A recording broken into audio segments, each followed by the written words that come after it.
The Man in the Dark, Part 3 of the Day. Everything changed. 176. Haunted by shadows. Marcos couldn't sleep after the letter. He kept it hidden in a drawer, afraid of what it meant. His parents tried to move forward, but something had shifted. The photo was proof that Rafael Tavares had been watching, and might still be. Clara suggested installing security cameras around the house. Detective Silva tightened the investigation. But Marcos felt a deeper unease. Not fear, exactly. Something darker. Familiarity. 180. A voice from the past. One afternoon, Clara received an anonymous email. Attached was a distorted audio file. A voice, heavily modulated, spoke, "You were never supposed to find him. He was mine. And he still is." The message was traced to a public network, untraceable beyond that, but it confirmed their worst fear. Rafael hadn't disappeared. He was playing a game. 184. Tracking the ghost, Silva and her team reopened every file with Rafael's name. They found a pattern. Sightings of a man matching his description, always near shelters or foster homes, always vanishing before police could question him. One address stood out, a remote property under a false name. Abandoned now. Marcos insisted on going.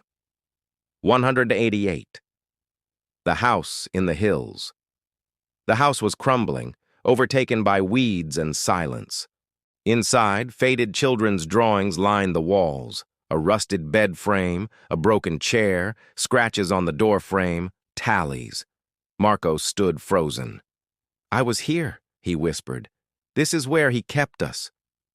Behind the wall, they discovered a hidden compartment containing videotapes, names, and dates. Clara covered her mouth. He recorded everything. 193.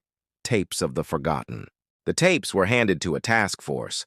Hours of footage revealed at least 6 children held captive over the years. Some faces were blurred, others matched missing persons reports. One girl on the tape caught Marcos's attention. She had a necklace shaped like a crescent moon. "That's Lara," he said. But Silva shook her head. "No, that girl vanished in 2009. Lara was found in 2012. A horrifying possibility took root. Were there 2 girls? 198, a mirror of pain. Marcos met with Lara again. When shown the necklace, she broke down. "She was my friend. We were together. Then one night, she was gone." Marcos realized what he'd always feared. Not all the children had made it out. He began to blame himself. "If I remembered sooner. If I had said something." Lara looked at him, steady. "You survived. That's how we fight back." 203. The network. The investigation revealed something larger.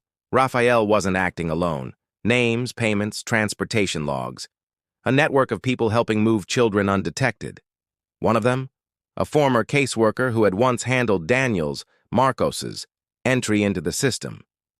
"Someone covered this up," Silva said. "For years." 207. Confronting the dark, Marcos made a decision. To speak publicly. With his parents' blessing, he gave an interview. He shared his story, not the polished, safe version.